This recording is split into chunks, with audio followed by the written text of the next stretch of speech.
I love me. Ooh, can you hear me? Am I on?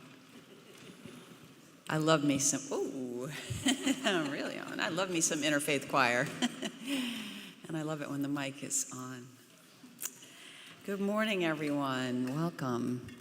I am the Reverend Ellen Quaadgras, serving in co-ministry here at South Church with Kirsten Hunter, our Director of Lifespan Ministry, and together supporting you in your ministries to each other and to the wider world. Welcome, whether you've come from near or far, whether you are with us in person or joining us online. Speaking of which, one of our online folks, Dave Drucker, who hasn't been able to be here in person because of some health struggles, it is his birthday today. So as we turn around and say hello, we can wave to everyone and wish a happy birthday to Dave. I'm so glad that you are here to this place where we come together, share our beliefs, and support one another.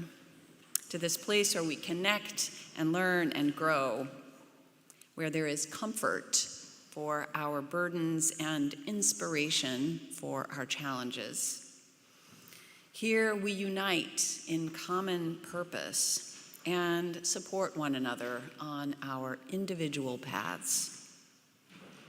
I'd particularly like to welcome our guests from Temple Israel, who are part of our Interfaith Choir today. Thank you so much for joining us.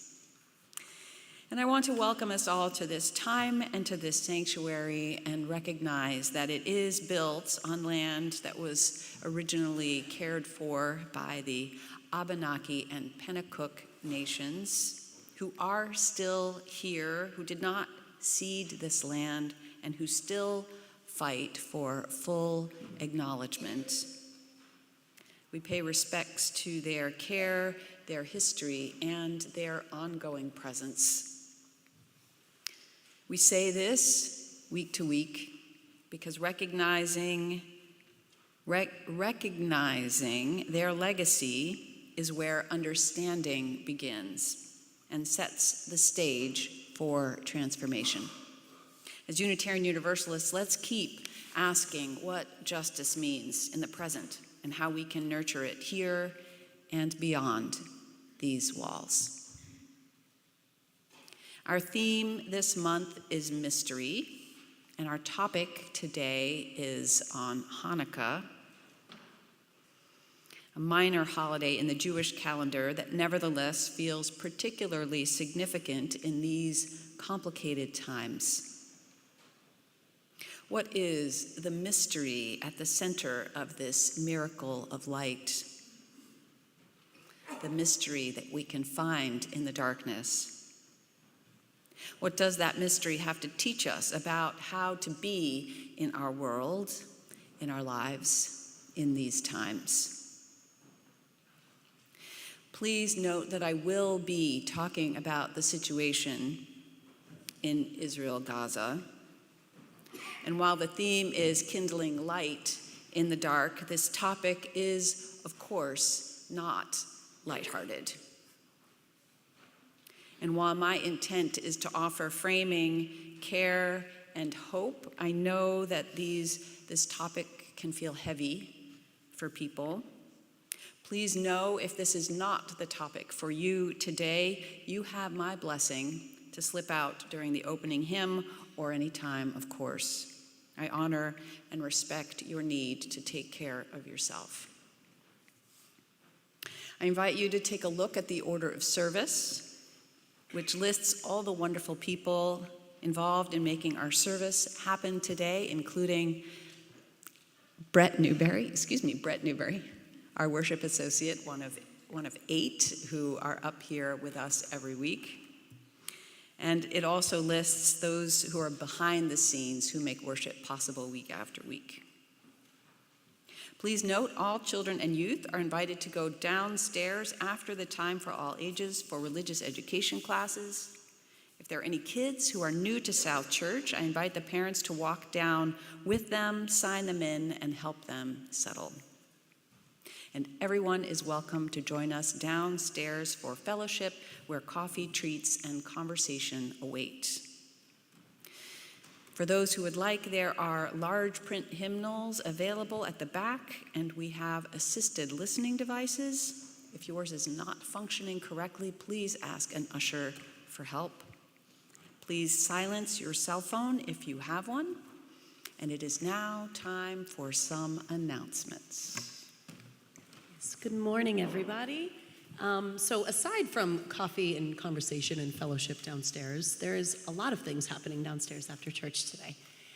So the Children's Holiday Market is today. So all of the kids are invited to go downstairs, do some free holiday shopping for your family and your friends. The fellowship associates collected so many donations. There is a room downstairs for shopping. There's a room downstairs for the fellowship associates to help you wrap your gifts for your loved ones, and all kids, little ones up to high schoolers, are invited to come down. There's also a placemat sale today for the Afghan family that the immigration support team has been supporting. The mother of one of the families sews some beautiful placemats, and those are going to be for sale today and next Sunday. And also just a reminder that on the 21st of December, there will be a Solstice Vespers service here at 6:30 with some frame drumming, some quiet reading and meditation. There's some information about that in your order of service as well, so please do make sure that you check that out. There are lots of little bits of information in there. Thank you.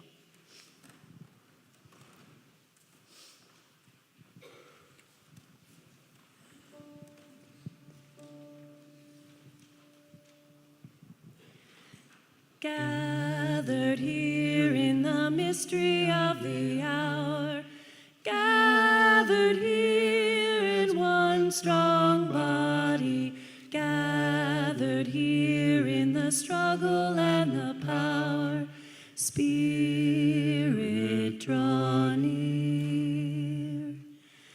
Gathered here in the mystery of the hour, gathered here in one strong body, gathered here in the struggle and the power, Spirit, draw near. Gathered here in the mystery of the hour, gathered here in one strong body, gathered here in the struggle and the power, Spirit, draw near. Spirit, draw near. Spirit, draw near.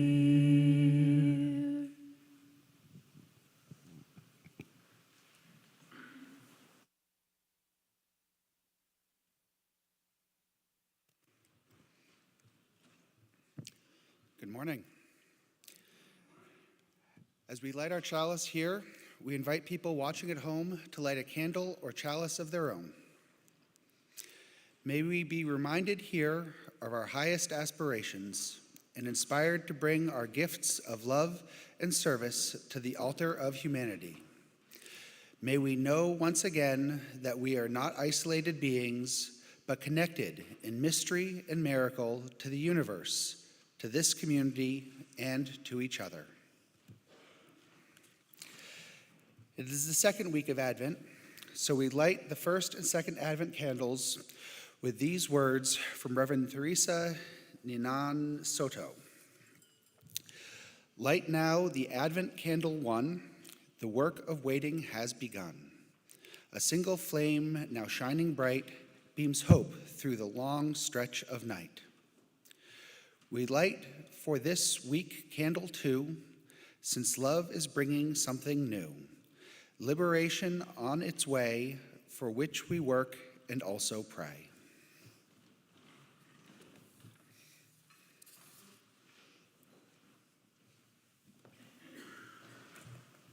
I'd like to invite Kelsey and Parker Boucher, are you here? And Louise Hirschberg to come and help with lighting the menorah.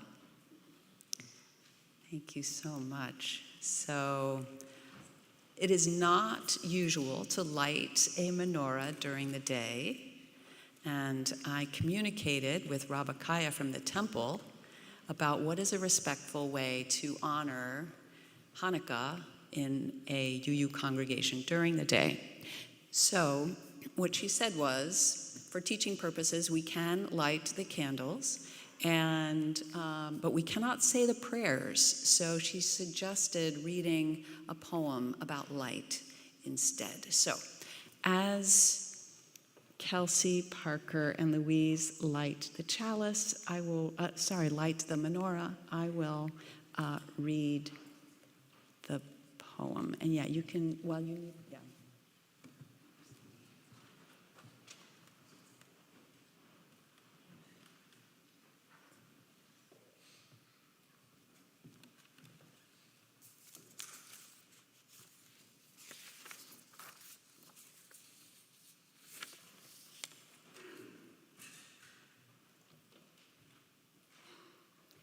This poem is by Jan Richardson. I cannot tell you how the light comes. What I know is that it is more ancient than imagining, that it travels across an astounding expanse to reach us, that it loves searching out what is hidden, what is lost, what is forgotten, or in peril, or in pain, that it has a fondness for the body, for finding its way toward flesh, for tracing the edges of form, for shining forth through the eye, the hand, the heart.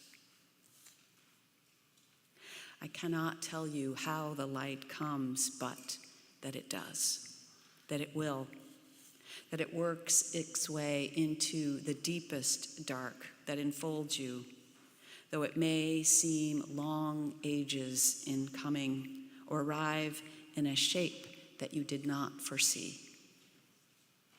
And so may we this day turn and lift our faces to let it find us. May we bend our bodies to follow the arc it makes. May we open and open more and open still to the blessed light that comes. Amen. Thank you so much.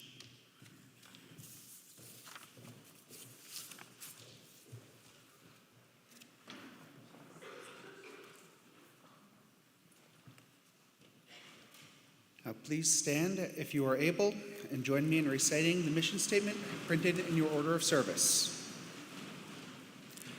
At South Church, we nurture spiritual growth through worship, learning, and community. We celebrate the worth and dignity of all people and inspire one another to act in our faith in the larger community.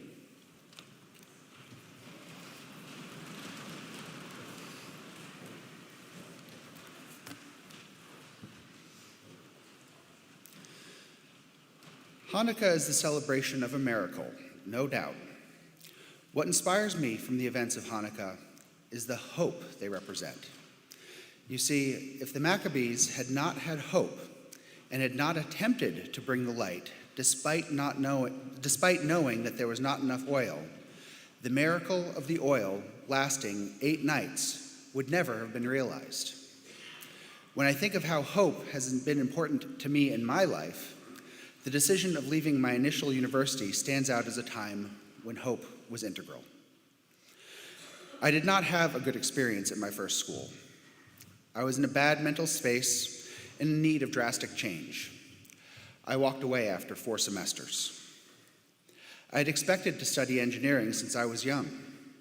I'd fixed our old VCR and my toys when they inevitably broke. I spent a birthday at the Maine Yankee Nuclear Power Plant Visitors Center. I built complex machine-like structures from Legos before there was kits and instructions, but now, effectively a college dropout, off the engineering track, I was in a place I had never expected. It was a huge blow. Enter hope. I was confident engineering was my destination, though the path had changed. I needed to keep moving forward. I had to try. I was told poor grades from my first college would make it tough to transfer into a good program. So I wrote an impressive essay. I found stellar personal references. I learned my initial school was not, in fact, fully accredited, making transferring credits nearly impossible. I made it clear I was willing to start over if the administration of the new school required it. Without hope, I would have given up on my dream when I was told it probably wasn't going to work out for a variety of reasons. Hope gave me fortitude to bounce back after being knocked down, to continue trying despite the obstacles in my way. To me, hope is the first step in amazing and even miraculous things. Now please rise in body or spirit for our opening hymn, This Little Light of Mine, number 118 in the Gray Hymnal.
the lights on. I guess it works.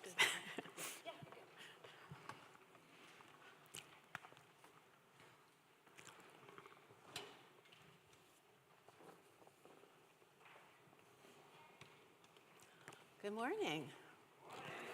Never used one of these things before, so. So I'd like to invite all of the children, people who are young in age or young at heart, to join me for this morning's story.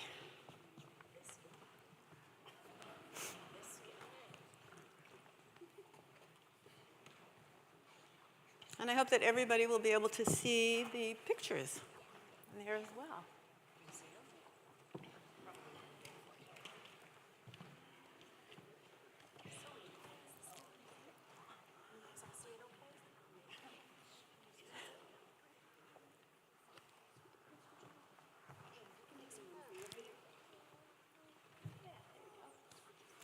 Okay, so you can see from the first slide that we're going to have a story about potatoes today, or a particular potato. I see applause for a potato there. So I'll ask you first, though, what are the different things that you can do with a potato, particularly what do people do with potatoes at Hanukkah? Anybody know about Hanukkah? What would you? They make latkes, absolutely. Right, right. Which some people love.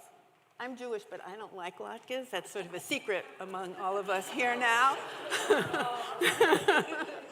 But most families make latkes on Passover. What else can you do with a potato? Claire? French fries. Yeah. Amelia? Mashed potatoes. Right. Yeah, over there.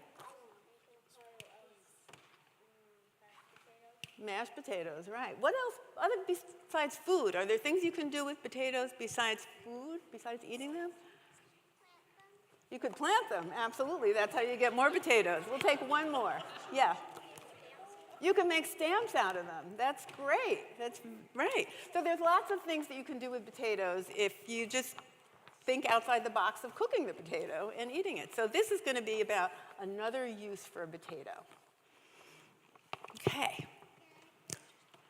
So we'll start at Hanukkah, and Rachel looked everywhere for the Hanukkah menorah. When she asked her dad to help her find it, he just shrugged and mumbled something about the attic. He had not been any help last year either. You see, his wife had died about 18 months ago, and since then, Mr. Levy had shown no interest in the holidays. Their sparkle had been snuffed out by his sorrow. He still prayed at the synagogue, but celebrations were another story. Last Hanukkah, Rachel and her brother Sammy had spent the week with her cousins in Minneapolis. But this year, the Levy children would be at home. Still, Rachel was not discouraged. She had saved enough money from her weekly allowance to buy gifts for her father and brother, along with dreidels and candles from the synagogue gift shop, which some of you might have dreidels and candles in your own home. Now her only problem was to locate the family menorah. Except for $1 or $2, her money was all spent. So a new menorah was out of the question, and she didn't dare bother her father again about the old one. Rachel remembered how much her mother had loved that menorah. It was one of the few possessions that Rachel's grandmother had brought with her to America. But if her father did not want to use it, well, there must have been a good reason. Rachel decided she would concentrate on making latkes instead. She watched carefully in Hebrew school when Mrs. Rosenblum showed the class how to make the batter. She remembered watching her mother follow the very same steps each Hanukkah. Those times had been so special. Cooking was fun, but even better was listening to her mother tell stories about her own childhood. Without fail, Sammy would ruin it by barging into the kitchen and demanding his turn to stir. The lovely calm would turn to chaos. It seemed that all Sammy had to do was look at the bowl and batter splattered from the floor to the ceiling. But Rachel's mother's latkes were scrumptious. She was not certain her own potato pancakes could match, but she was determined to try. The afternoon before the first night of Hanukkah, Rachel stopped by Weintraub's grocery to buy a bag of potatoes, but she couldn't find a single one. The bin was empty. Rachel began to cry. "Rachel," exclaimed Mr. Weintraub, "don't be silly. Who cries over potatoes? I'll have more tomorrow. Buy rice instead." "You can't make latkes from rice, Mr. Weintraub," Rachel sobbed. "You have a point," he said. "Wait here, I'll see what I can do." He disappeared into the back room. Mr. Weintraub returned a minute later holding a very odd-looking potato. That's a pretty weird-looking potato. I tried to find one like that to bring, but I couldn't. "It isn't much," he admitted. "All my shoppers kept throwing it back into the bin. It's not rotten, it just looks funny. I suppose one potato won't make a lot of latkes, but it's the best that I can do. Take it with my compliments." Rachel studied the curious potato for a moment and suddenly screamed with delight. "Oh, Mr. Weintraub, thank you, thank you. This is perfect. It's just right. Thank you a million times." As Rachel rushed out of the store, Mr. Weintraub just shook his head and smiled. Sammy greeted his older sister as she walked through the door. "Where have you been? What's in the bag?" "I was at the grocer's to buy potatoes." Sammy grinned and squealed. "Oh, great, we'll make latkes just like old times." He grabbed the bag from his sister's hand, and the odd potato fell to the floor. Sammy made a face. "Oh, gross," he said. "Cancel the latkes." Rachel smiled. "Don't worry, kid. You're not eating latkes tonight. I'm saving this potato for something more important." Sammy looked puzzled. "Oh, yeah? What?" "Come into the kitchen and you'll see." Sammy followed Rachel to the sink and watched her carefully scrub and dry the mysterious tomato. "So now what?" he asked. Rachel could no longer contain her excitement. "Don't you see, Sammy? It's perfect. For some reason, Daddy doesn't want to use our beautiful menorah, and I don't have any money to buy a new one. Until this afternoon, I had completely given up on lighting candles. But when I saw this potato, I remembered a story Mommy used to tell me. She always said we were lucky to have such a beautiful Hanukkah menorah. When her daddy was a little boy, his family was so poor they couldn't afford one, so they used a potato to hold the candles." Suddenly, Sammy understood. "Oh, neat, it's perfect." That evening, before the family sat down to dinner, Rachel quietly reminded her father that it was the first night of Hanukkah. Mr. Levy smiled and said, "Yes, honey, I haven't forgotten. In fact, this afternoon I spoke to your Uncle Louis, and your Hanukkah treat is all arranged. You and Sammy are flying to Minneapolis this weekend for a wonderful celebration." "That's great," Sammy piped up, "but we don't have to wait. Come into the kitchen. We've got a surprise for you." Mr. Levy did not know what to expect, but when he saw the odd potato holding candles, I don't know if you can all see that, holding candles for the first night of Hanukkah, tears filled his eyes. His voice trembled as he spoke. "Children, it's beautiful. Your mother would be very proud.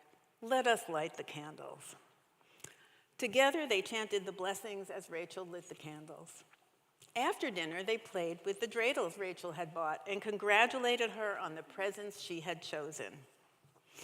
At bedtime, Rachel confessed to her father that she too would like a special Hanukkah gift. Mr. Levy smiled. "That seems only fair," he said. "Anything in particular?" "Yes, Daddy. Please help me find our Hanukkah menorah. The potato is nice, but it's not the same." "You're right, Rachel," he said. "Tonight I realized how much I too miss Mommy's beautiful menorah. We'll look for it together in the morning." So the next night, the family chanted the blessings for the seventh night of Hanukkah, and standing side by side were two very beautiful menorahs. And we have one that's already been lit, and we're going to put another one up there. I only had a sweet potato. We're not going to light it, but we're going to let that sit up to remind us of this lesson. And now the children are invited to go downstairs. Somebody, I'm not sure who, will lead them out.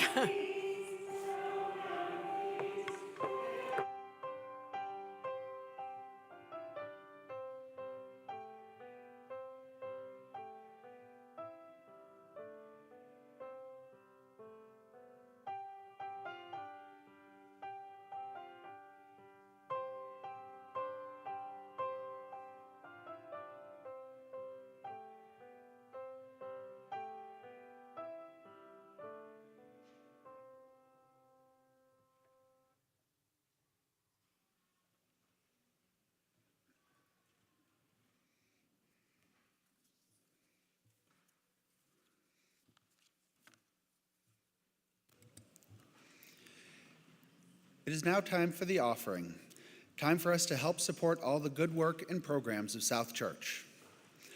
Donations may be made in person, online, by scanning the QR code in your order of services, by mailing a check to the 73 Court Street offices, or using the Venco app. During the month of December, our collection will be shared with the Black Heritage Trail of New Hampshire. The Black Heritage Trail raises awareness for New Hampshire's Black history by fostering dialogues about race, diversity, and inclusion. They offer educational programs, exhibits, curriculum development, and research that can change the way we understand human dignity when free of historical stereotypes. I know that I have learned a lot when I have had the good luck to take part in their programs. Please give as you are able. The offering will now be gratefully received.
Let us gather our hearts and minds in a spirit of prayer or reflection with these words adapted from Reverend Kirsten Grassel-Schmidt. Breath of life, spirit of love, thank you for this season of ancient stories miraculous lights, reassurance that all seasons come and go, and the birth of hope when it's hardest to find. Spirit of compassion, we ask your comfort and blessing on all those for whom this is not a season of joy and celebration. We pray for all who are hungry, whether for food or for love, beauty or mercy, kindness or just a warm, safe place to sleep. We hold tenderly in our hearts all who are sick or mourning friends and family who have died, estranged from loved ones, and all who have lost jobs or homes or important relationships. Our hearts cry out for all people living in fear in the midst of war and violence, for people held as hostages, for families who have been separated at all sorts of borders.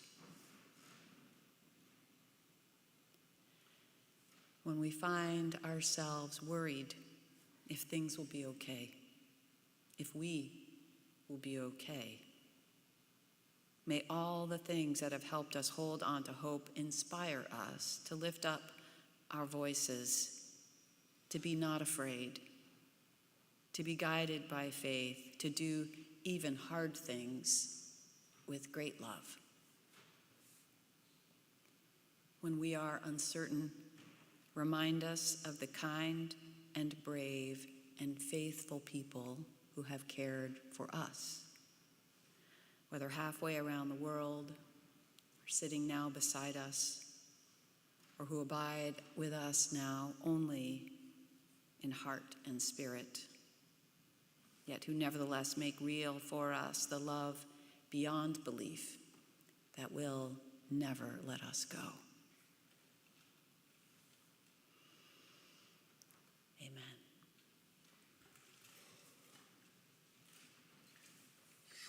I now invite everyone into a time of personal meditation or reflection. If you wish, you can use this time to light a candle, a symbol of the Spirit within and among us. Please remember, if you are going through a difficult time, that I am available. Kirsten is also available. Your pastoral associates are available. If you need any one of us, please fill out a blue card in your pew or just come find me after the service. As the music begins, you can begin to file up around the outside, even as the choir begins to file up in the middle. May this time deepen and connect us to one another and to all that lives in our hearts today.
Thank you, Interfaith Choir. That was beautiful.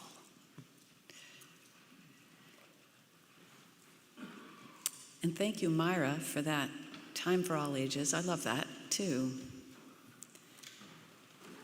That story brings words to mind like heart and healing and openness, doing what you can with what you have. The story reminds me how ritual can connect us with something bigger than present circumstances. Ritual can be healing in ways that feel miraculous, healing of relationships or healing of the heart. I love how it's a story about the power of ritual to connect us to something bigger, and this connection can change things. This connection to mystery with a capital M, the mystery at the center of the universe, the mystery that lives in the center of our hearts, the mystery of what is not yet understood, not yet known to be possible, the mystery of what we cannot understand. We gather today with fire burning in the Holy Land. Heartbreaking, heart-wrenching, excruciating fire. A fire that is crying out for attention and healing and care. A fire that is crying out for help. A fire that is spilling over here in this country. And a fire I am not sure anyone can fully understand. What do we do? What do we do? This fire is not the same for everyone. Some are much, much closer to the heat. Maybe some of you here today are much closer to the heat. I've been striving to listen to those who are closer to the heat, who see things that I cannot and feel things that are outside of my reach, whose hearts are there, bound up with this.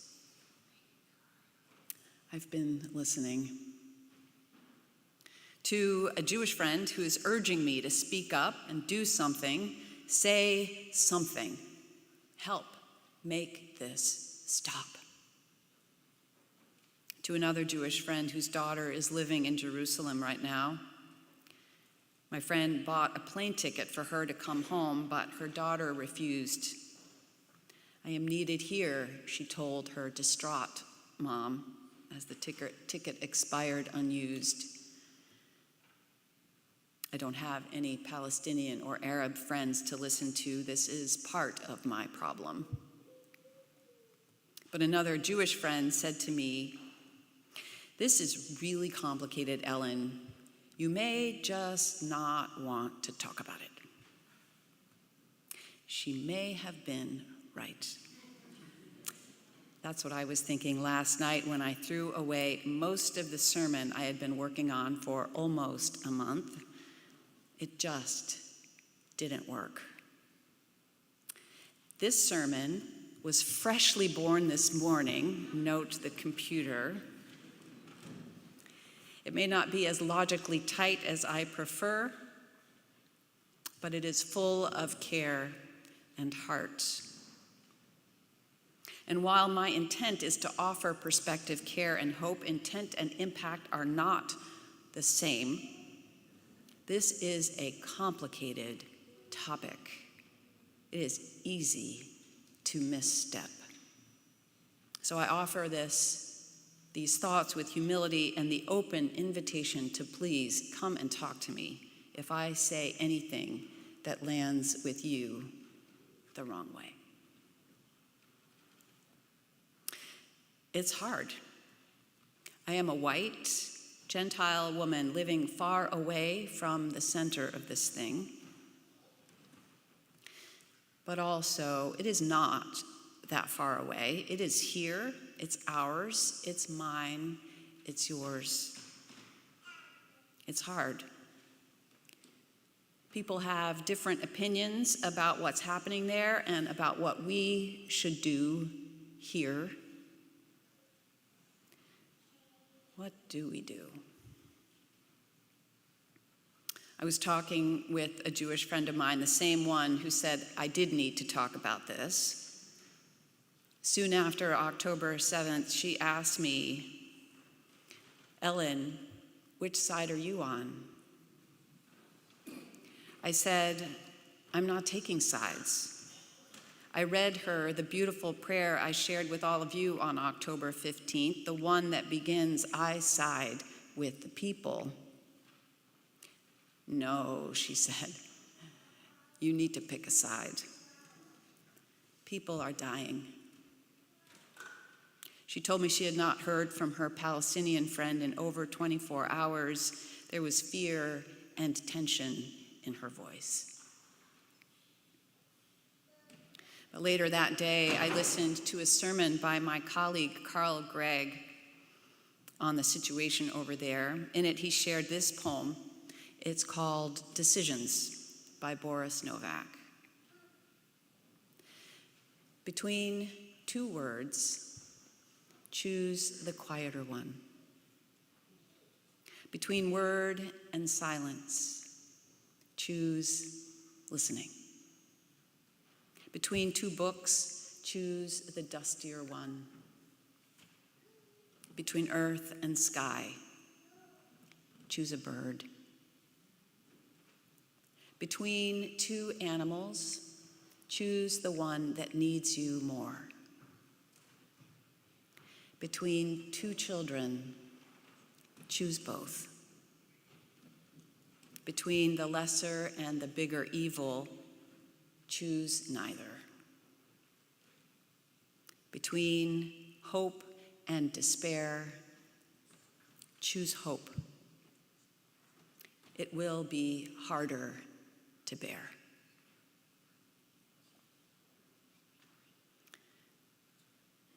This conflict has roots as old as human history, deeply intertwined narratives that span generations, each side entrenched in its story, its pain, and its truth.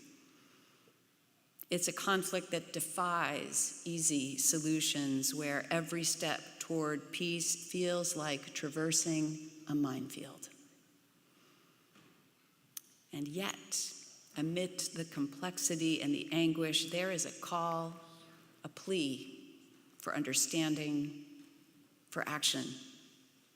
It is a plea that challenges my comfort, demanding that I reckon with this fire, even if it's not scorching my skin.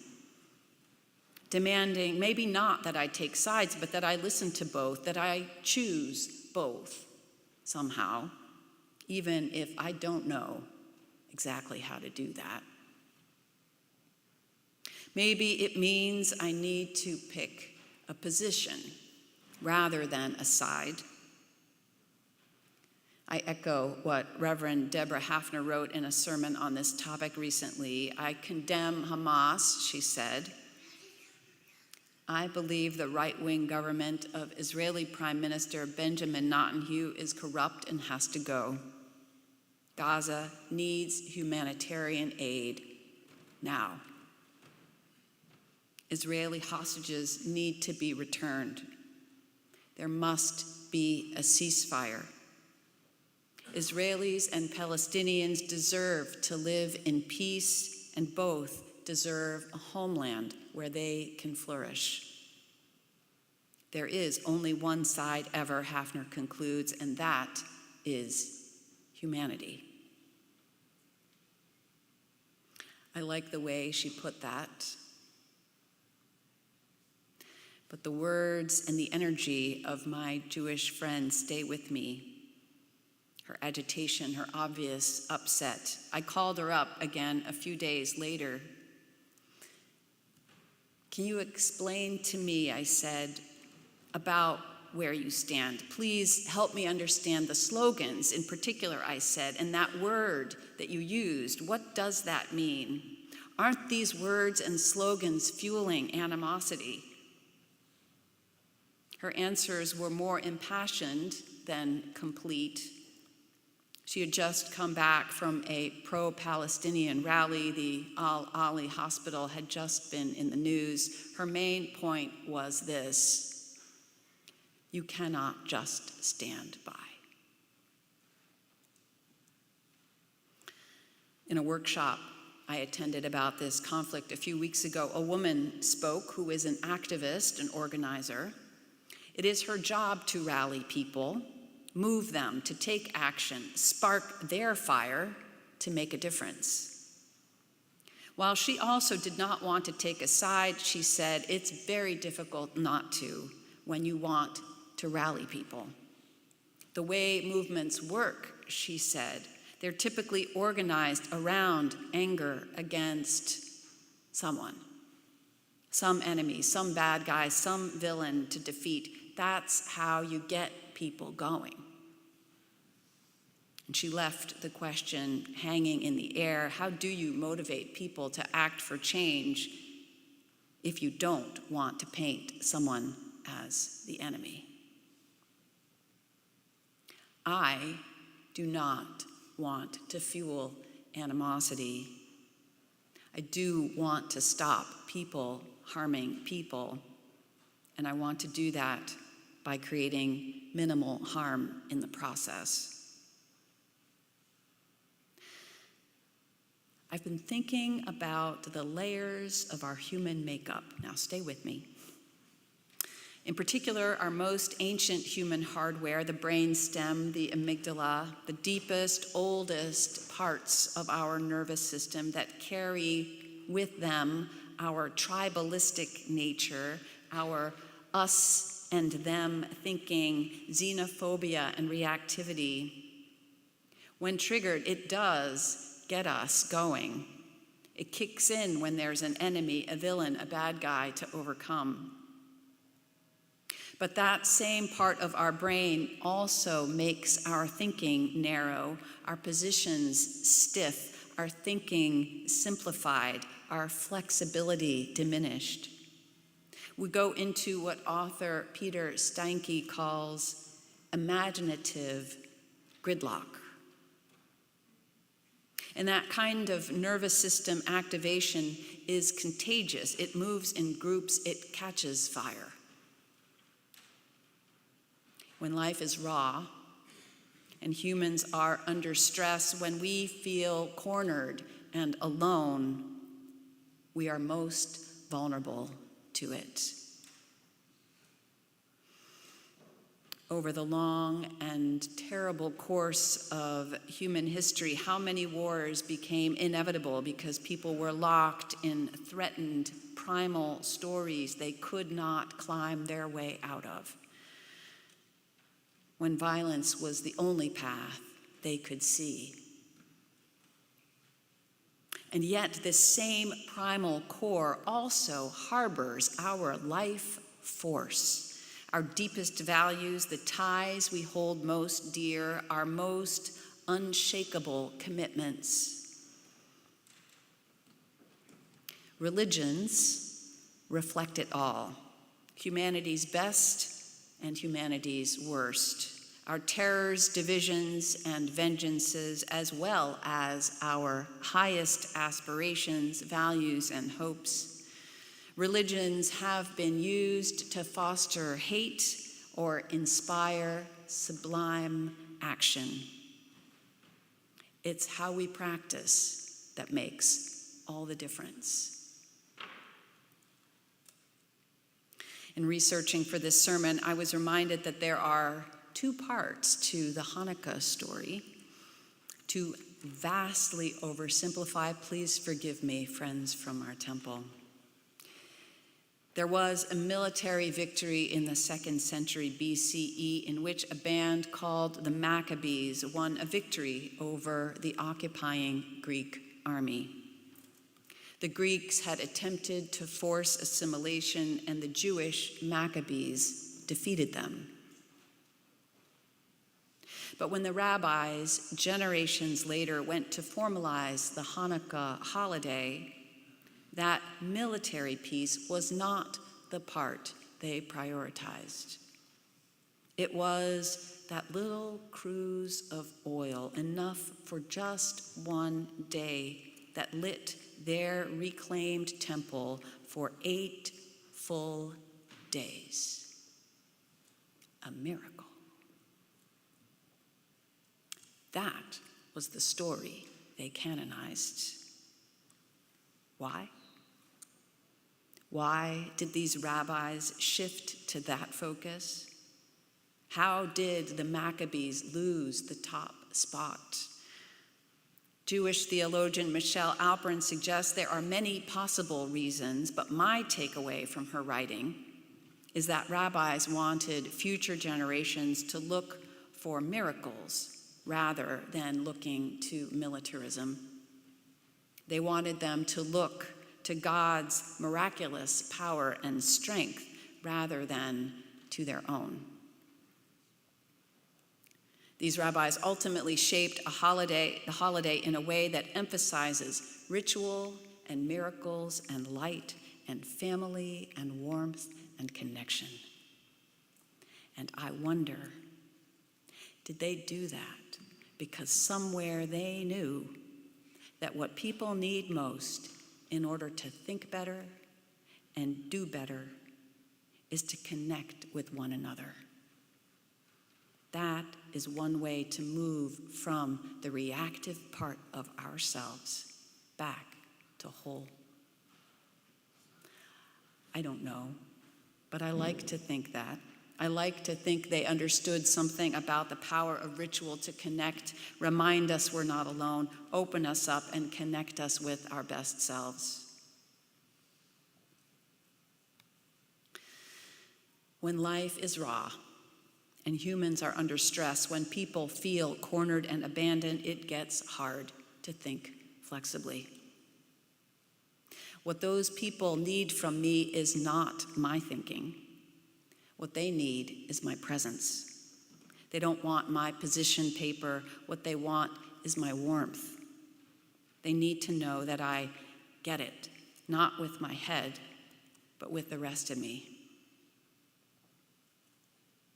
So I've been practicing turning toward the fire, toward what feels too hard to bear, because maybe that's where hope begins. I am more able to go there when I'm with someone else, even if only in my mind. So I invite my dad, who died in 2012, to please come and help. He knows it's hard to do this, but together we look at the Jewish friends I have and what this feels like to them. What it's like to know that your people have been through pogroms and a Holocaust, to carry that in their bodies, and to carry that in their families, and to carry that in their minds, along with everything that's just happened. I can't do that by myself. But then there's the other, quote, side. I don't have any Palestinian friends, but I noticed on social media my beloved former pastor, Ashley, whose ministry helped spark mine, who lived in Gaza in her 20s. She mentioned online that she was selling kafia, I don't know how to pronounce that word, I apologize, to support a Palestinian family in need. And I thought, I need to buy one. Not to wear, but to connect with. So I brought that with me today. I've been praying with this because I reached out to her and I bought it, and I asked my Father to put his hand on my shoulder.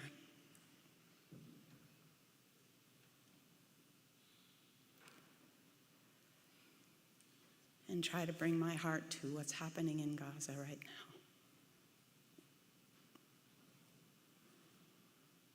now. Or what happened up in Vermont with the 3 men who were wearing these,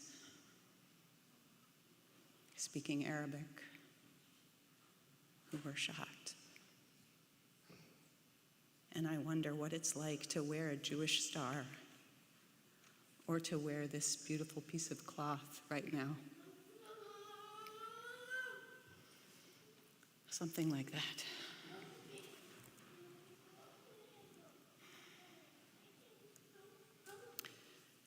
My hope is that as I do this with my whole self, that I will become deeper, maybe a little wiser, and perhaps when I am with someone who is closer to that fire, they can tell someone is with them. And really with them, not just in their heads or in space. And maybe they will feel a little less alone.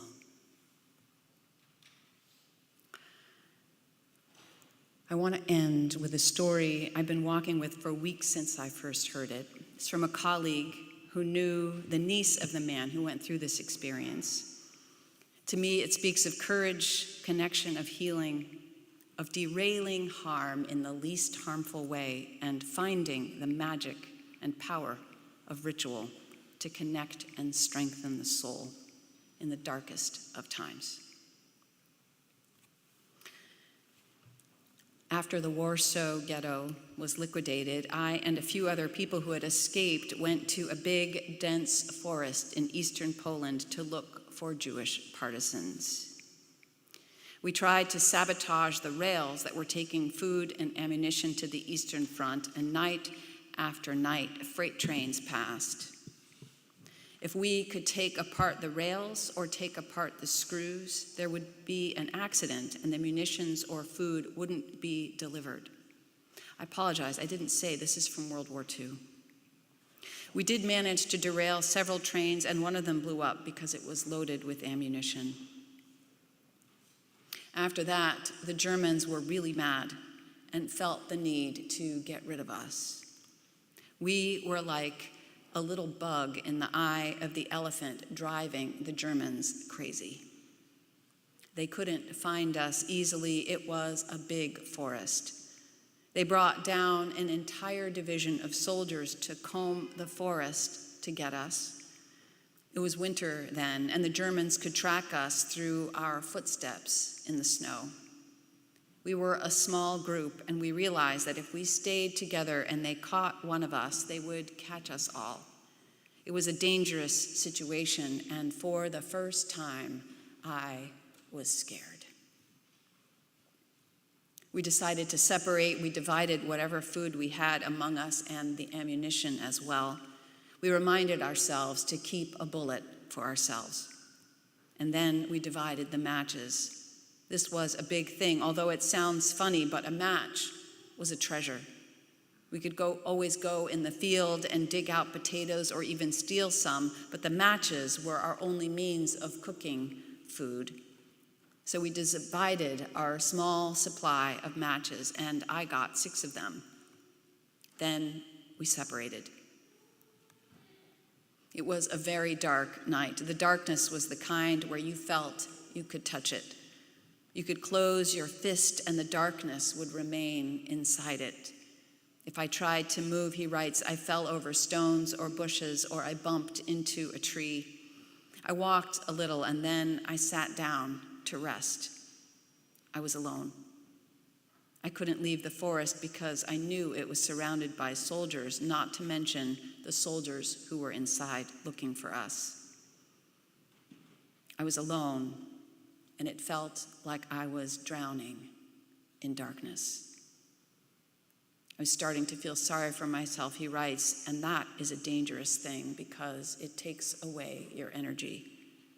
It was December, deep winter, and I tried to think what was going on in the world. I decided it must be Hanukkah, and a wave of nostalgia overcame me, thinking about being home on Hanukkah with the children and the candles and the Hanukkah gelts. Tears started to run down my face thinking of this, and because it was so cold, the tears were sharp and freezing. But as I thought about those candles and my Jewish home, it stopped being sad. I started to imagine that stars were coming out in the sky. You know how stars are not visible until the sky gets darker. I thought, up there in the sky, it is also Hanukkah. They are lighting the candles. I thought, there are Jews all over the world, and in every Jewish home, there are now Hanukkah candles burning. If only I could light some too. I put my hand in the pocket of my jacket and touched the matches. I thought, I have matches, but if only I could get candles. Then I realized I don't need candles. The matches can be my candles. I lit one match, he writes, and then another and another. I lit all 6 matches and I made the blessing. I said the Seche Shayanu, and suddenly the loneliness melted away. I felt that I could see all the candles being lit all over the world and that I was not alone. I think that this saved my life, he writes. I had no matches left to make a fire, and that was a great loss, but lighting the matches saved me from despair. This was the Hanukkah I would remember all my life. May we connect to the mystery at the center of the universe, at the center of our hearts. May we kindle a light to connect with something bigger, because that connection can change things. May we bear hope. Amen. Let us join together in our closing hymn, number 221, Light One Candle. Please rise in body or in spirit.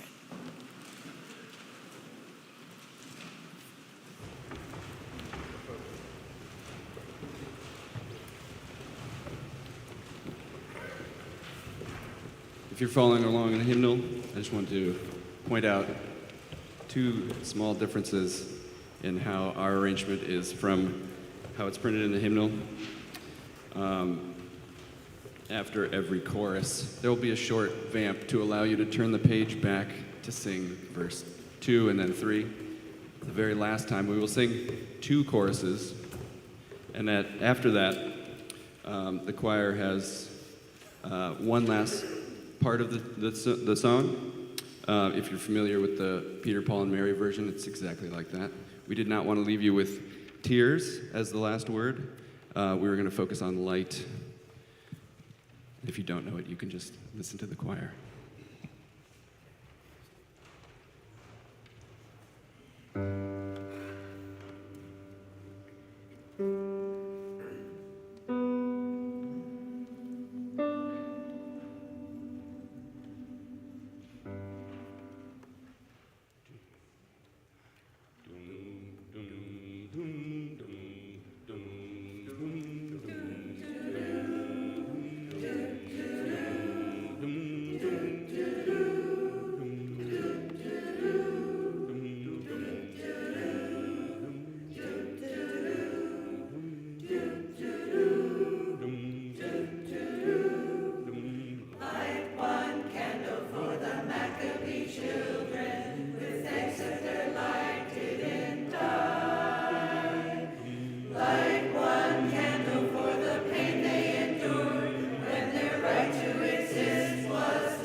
We extinguish this flame, but as we approach the darkest part of the year, we carry this light of truth. We feel the warmth of our community, and we rekindle the fire of commitment to carry in our hearts, knowing we will be together again.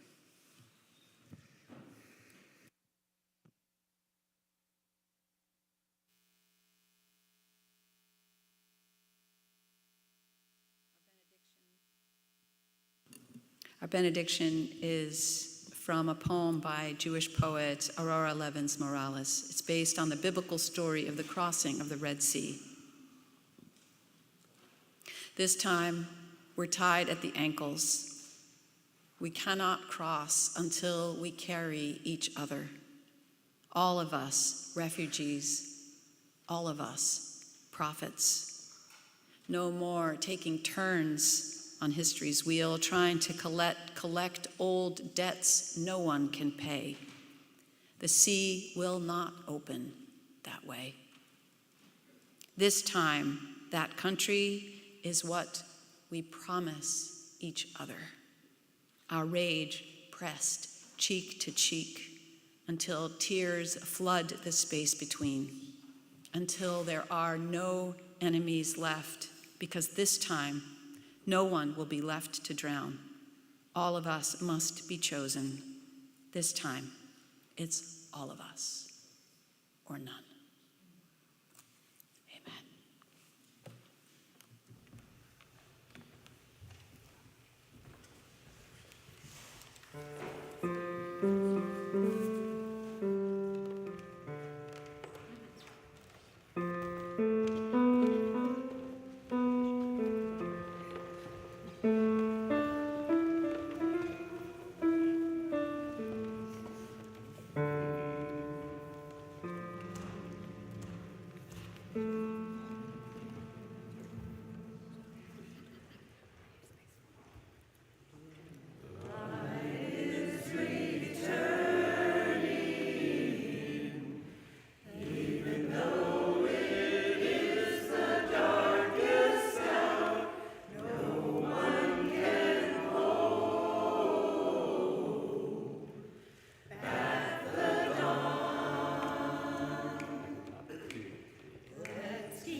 I was